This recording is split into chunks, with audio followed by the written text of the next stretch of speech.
Someone who is progressive, someone who's peace first. She's Hawaiian. I like the snow. I need my list. She's Hindi, a veteran, a congressional representative, and an American woman named Tulsi Gabbard.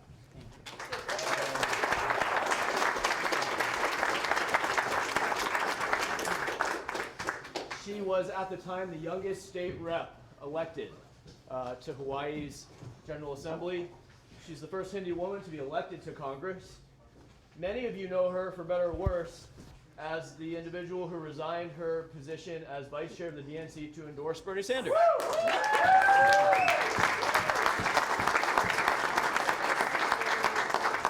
I will say, in my personal opinion, that took courage of national scale and bipartisan scope. Absolutely. Second that. Although I'm undecided, and even when I do, I will endorse no one because I can't. I appreciate that. Being a native Floridian myself, for those of you who know me, she had me at surfer.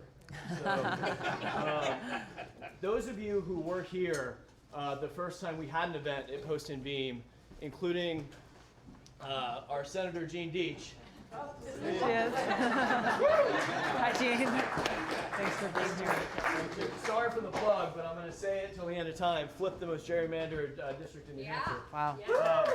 But those of you who are here may have remembered that I had actually met Tulsi for the first time that day in November. And I mentioned that, as well as the fact that I was impressed by her values, particularly those related to foreign policy. I also mentioned some of the challenges we face as a people and country. And I will lead with some questions because I think Tulsi answers them really well, whether she's asked or not. How do we achieve a future of peace when we have a foreign policy driven by weapons manufacturers? Yes. How do we achieve free and fair elections with a campaign finance system funded by special corporate interests and lobbyists? How do we ensure equal access to what should be the best healthcare system in the world, when unfortunately that system is led by insurers whose inherent business goals are to maximize premiums while minimizing reimbursement for services paid? Yeah. This affects both doctors and patients. These are questions, that have come to the forefront of both the Democratic Party and the debate over who should be the next president of the United States of America. We live during a period of existential challenges and historical transformation. Everybody knows that. How do we reconcile the ideals of a small republic with the political challenges and the moral responsibilities of a continental federal nation? That's a big question that we've been tangling with for a while. Well, we're here today as a result of where we all came from, including that past as a small republic. We're not just the sum of our past, but we do have to prove ourselves worthy of a shared future. Tulsi is up to that challenge. Her policies answer these questions and rise to these challenges, eyes wide open and with courage. So please join me in welcoming Tulsi Gabbard.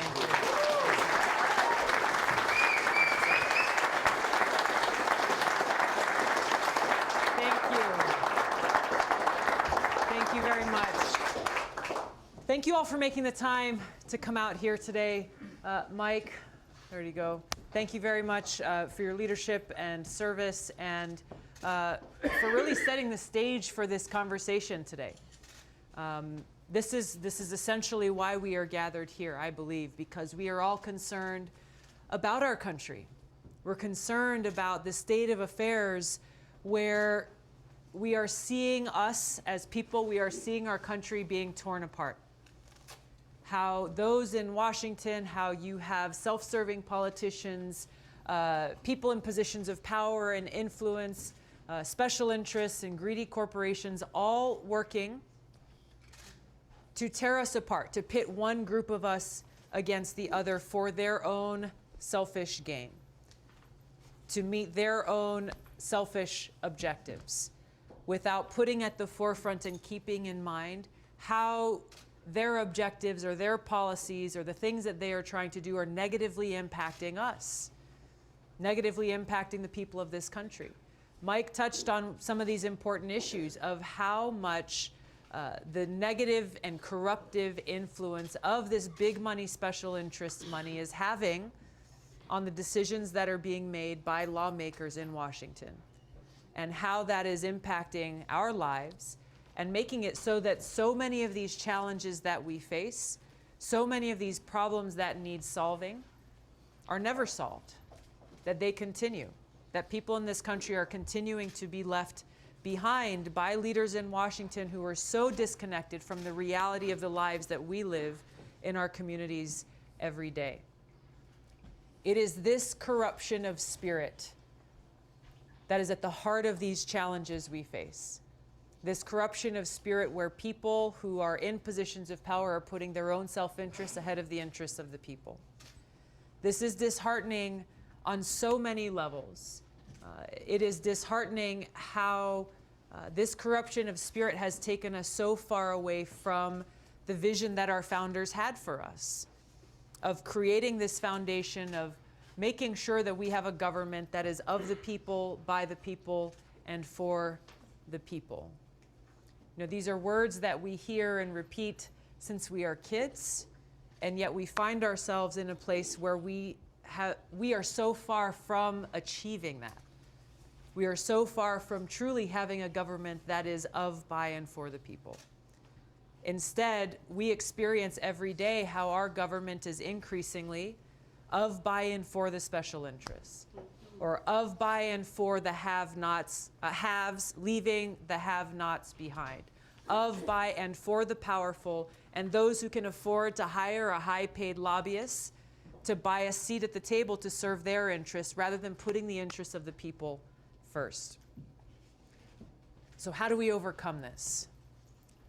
I have hope for our future because everywhere I go in this country, I have the opportunity to meet with people like you, who are gathered, who are engaged, and who are working in one way or another to fulfill this vision that our founders had for us, recognizing the power that we have within our own hands, the power that we have in our voices to bring about this change.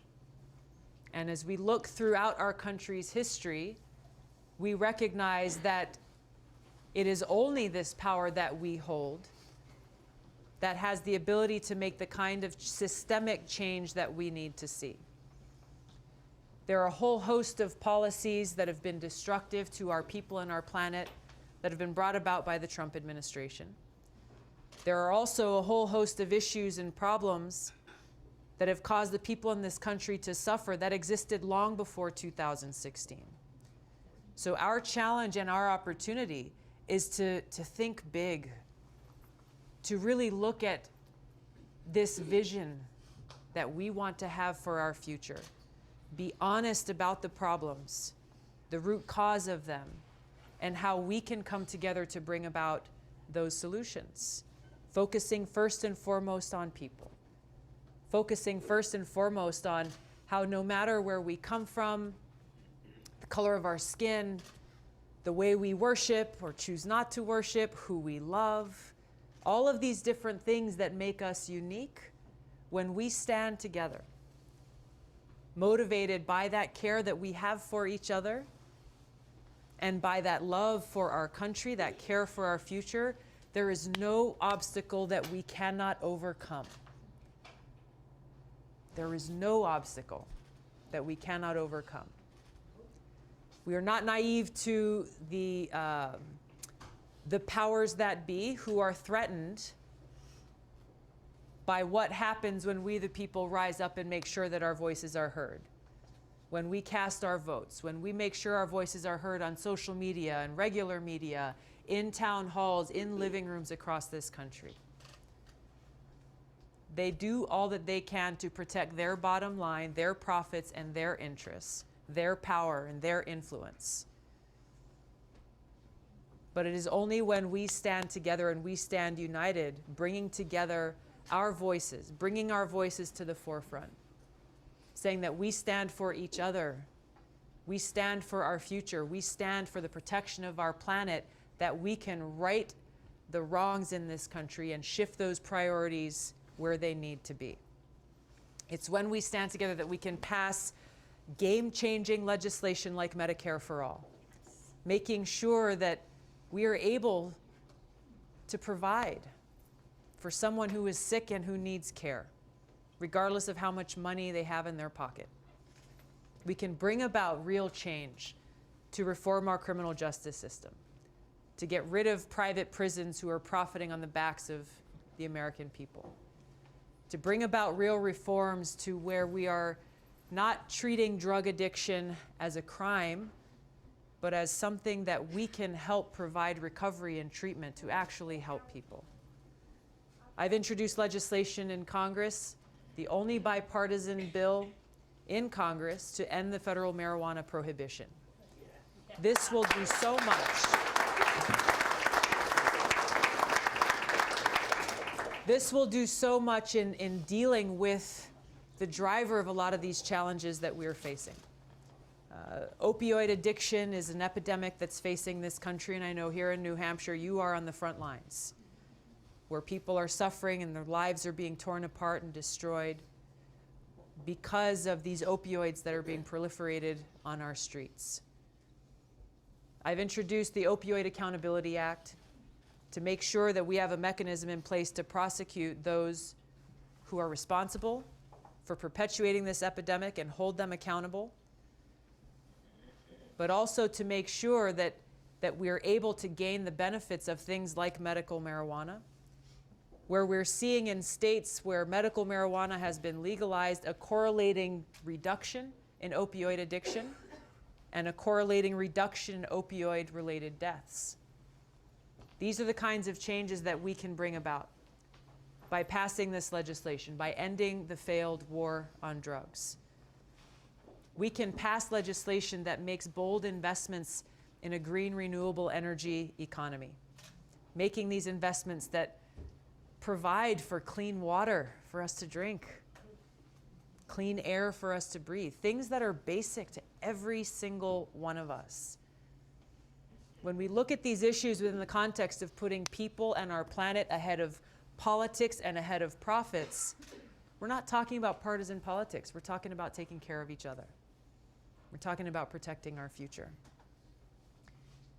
There are so many issues that we face. We don't have time to get into every single one of them today, but there is one issue central to the rest that I have to bring up, and that issue is the cost of war. As a veteran,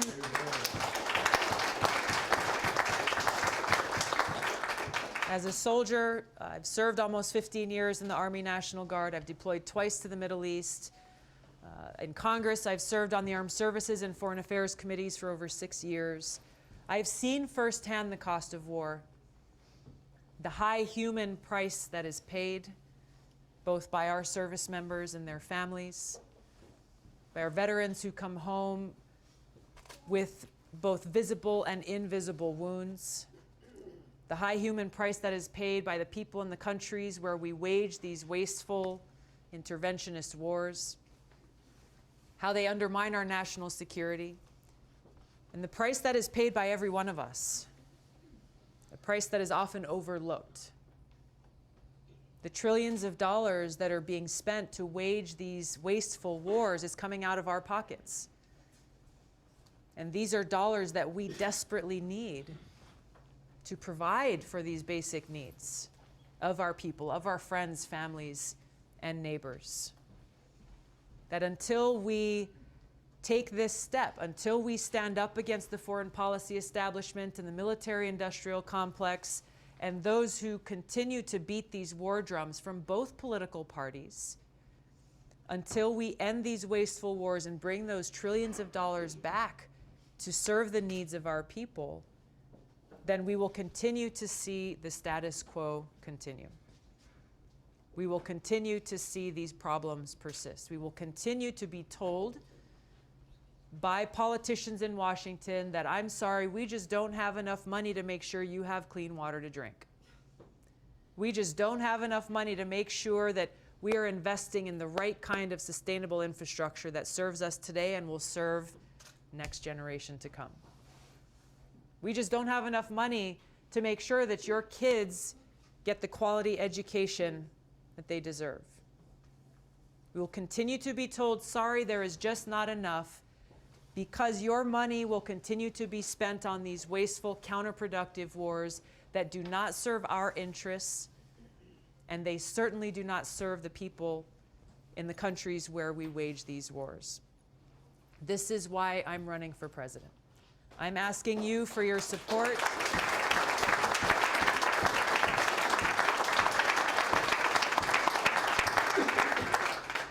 I'm asking you for your support to serve you as your president, as your commander-in-chief, to bring about an end to these wasteful regime change wars, to bring about an end to this nuclear arms race that is bringing us closer to the precipice of nuclear catastrophe and costing us trillions of dollars, so that we can get our priorities straight, serve the people in this country, solve the challenges that we face, and work towards that future that is full of peace and prosperity and opportunity and equality for all people.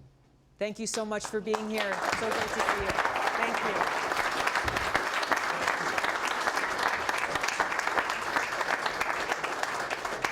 And thank you, Tulsi, for coming to visit our small mountain town. Great to be here. Thank you. An important thing, guys, and this is very, very relevant to this primary and this election and this national conversation that we're having, which Tulsi has to be a part of, regardless of the way you choose to vote in the end.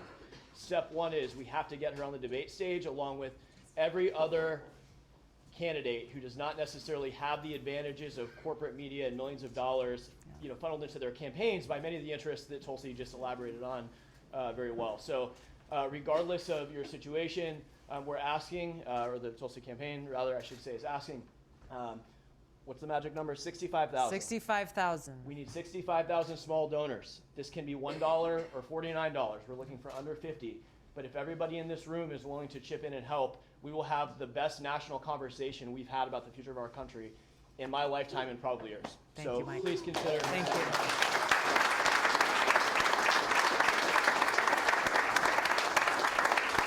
Thanks for that call to action. As of last night, we're at about 42,000. So we are almost there. I appreciate. 42,001, like 5 minutes ago. Thank you. Thank you. Every single one makes a difference. And so, as Mike said, this is about making sure that we have a strong debate in this country so that voters can make the best informed decision possible on who should serve as president. I appreciate your support.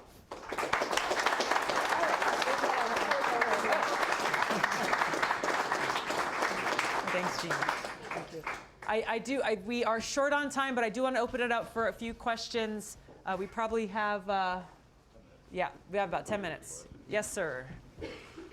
Tulsi, thank you for taking the lead on our perpetual state of wars. We'll spend $800 billion this year. That's as much as the next 8 countries combined. Yeah.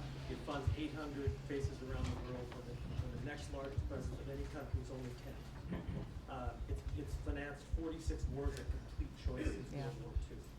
How much do you think we can actually cut and redeploy the things that we need more? Yeah. Without endangering the homeland over the next, say, 3 or 5 years. Thank you. Good question, and that's exactly the right point, is we need to strike that balance where we have a ready, trained military of the right size that we need to keep our country safe. But there's a lot of bloat in our Department of Defense budget.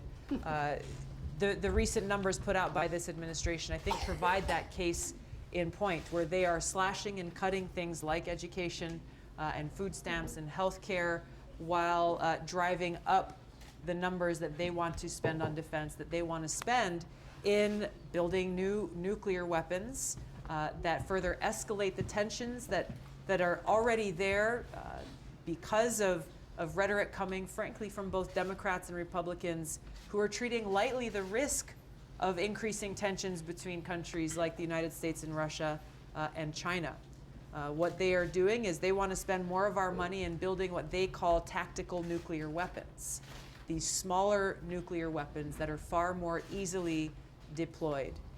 And as we go back and look at the conversations that were happening around the INF treaty that was negotiated by Reagan and Gorbachev, they saw then how the proliferation of nuclear weapons makes our country and the world less safe, and took that historic action in negotiating that treaty, which Trump has just withdrawn from.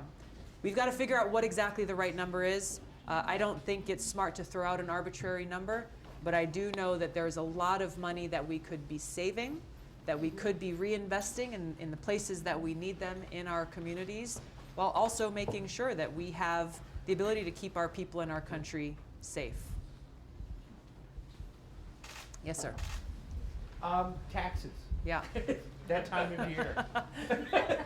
I just made my appointment with my accountant in Hawaii. Yeah, and I gotta get it done. I just finished mine, and the tax cut. Yeah.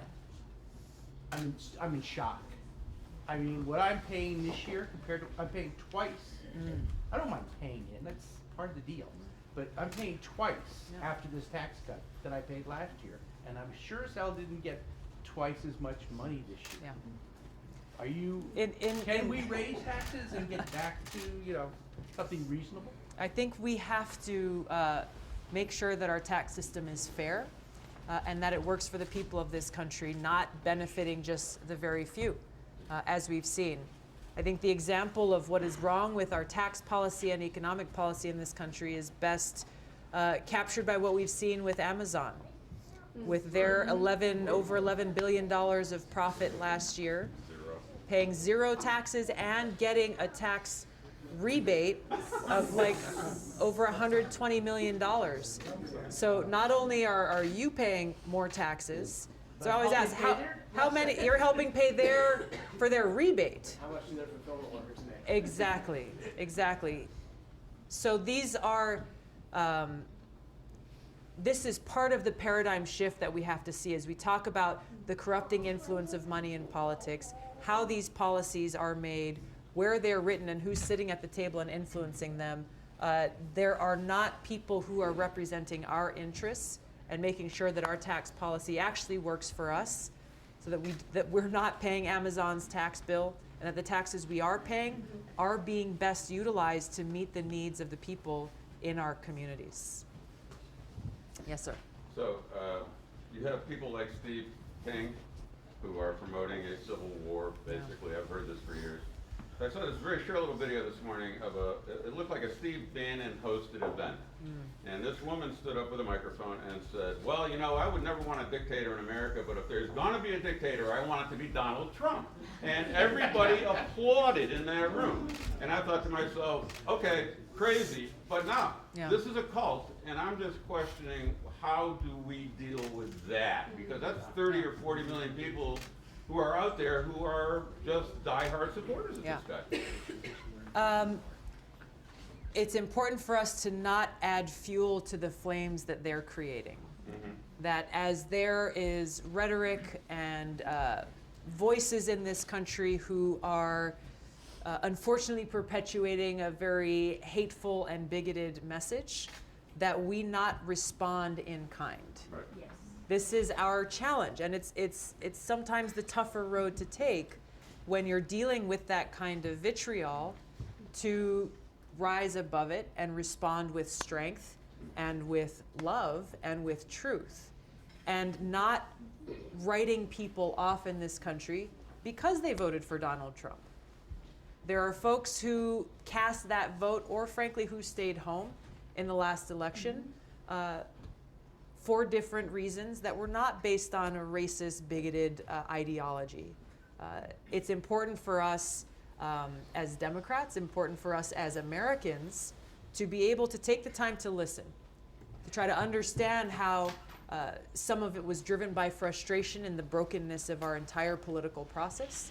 Some of it was driven by a fear of economic instability and a fear of people's own concern about being able to provide for their kids.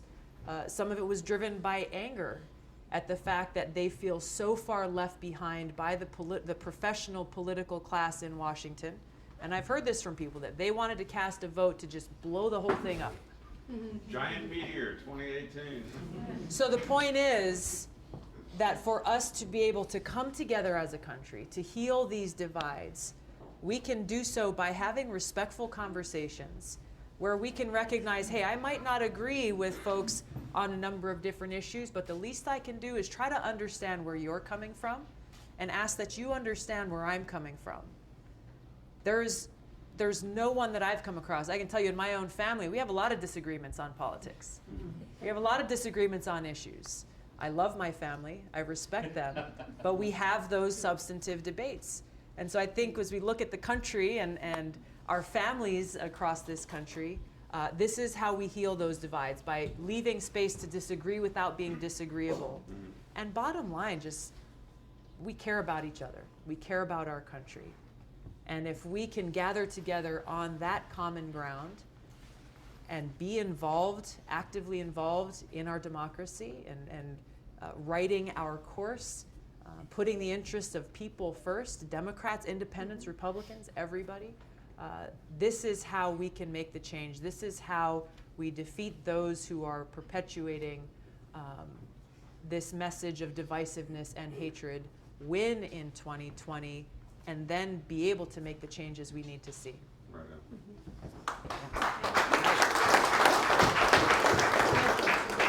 Nice to see you. Yes.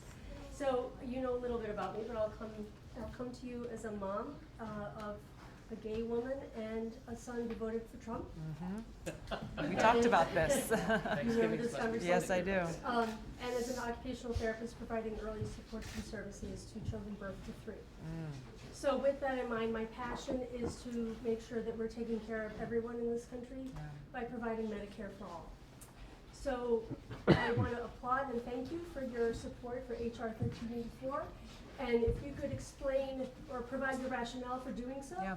and then jump that ahead to, as president, how would you make sure that you make it a reality Sure. for everybody? Yeah, thank you. Thanks for your question. And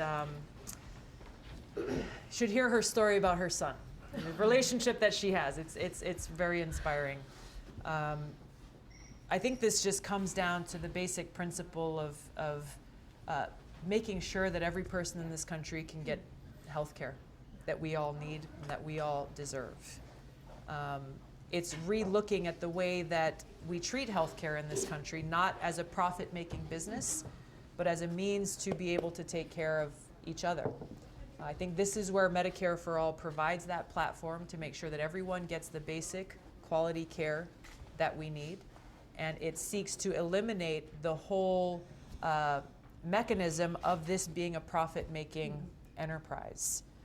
There are a number of changes that we need to make, I think, alongside Medicare for All, in really trying to address the high cost of healthcare in this country and what's driving it, and how it's possible that in this great country we all pay far more for healthcare than any other country in the world, yet we have far worse outcomes.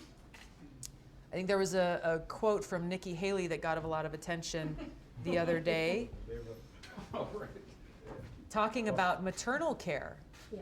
And I don't remember exactly what she was pointing out. She was criticizing, I think, Medicare for All in some fashion. She says, hey, ask people in Finland right, yes. how they feel about their healthcare system. She said, I'm pretty sure you're not going to like the answer that they hear. But looking at their statistics of maternal care and infant mortality, their numbers are far better than the numbers in this country of mothers who die while giving birth, who suffer some serious health care hardships, aren't able to get the care that they need. That's just wrong. So as president, these are the principles that I will lead with, and the change that we need to make. We've got a long way to go in this country to make this kind of shift, because there's a lot of people who are afraid of the unknown, that we've had this kind of system of healthcare for a long time. What does it mean? Will I be losing anything? Ultimately, will my loved ones and I be able to get the care that we need? So I think we've got a lot of work to do in raising awareness, really talking about these issues, answering questions, and building out that actionable plan to reach that goal and objective where every single person gets the care that we In need. 1384, is that? Yes. One more Yes. question, guys. Yeah, retired physician, I would like to follow up on that. Do you support wholeheartedly Camilla J. Powell's 1348? Yes, I do. I'm a co-sponsor. I'm a Medicare- co-sponsor of that bill. Medicare for all. Yes, Okay. I do. And you Thank will you. continue that support? Yes, I will. Yes, sir. All right, Senator Elizabeth Warren has recently proposed abolishing the Electoral College and establishing a ranked voting system. Yeah. And I'm wondering if you have any similar plans. So the Electoral College is broken as it exists. I think we need to make changes. I've been looking at the pros and cons of the Electoral College and abolishing it altogether. I'm concerned about two things: the existing system not accurately representing the votes of the people, but if we get rid of it completely, I'm concerned about presidential candidates only focusing on highly populated urban states or cities because they feel that that's all they need to do to win the popular vote in this country, leaving out a lot of small communities, states like mine in Hawaii with low populations, essentially leaving behind a large chunk of the country. So I think this is an important conversation we need to have.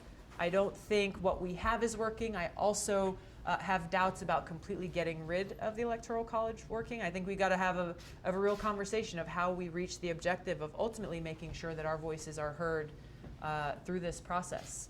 I think ranked choice voting is something that we're hearing from folks who are implementing it would help to accomplish that, to make sure that our voices are heard accurately and represented through our elections. Thank you very much.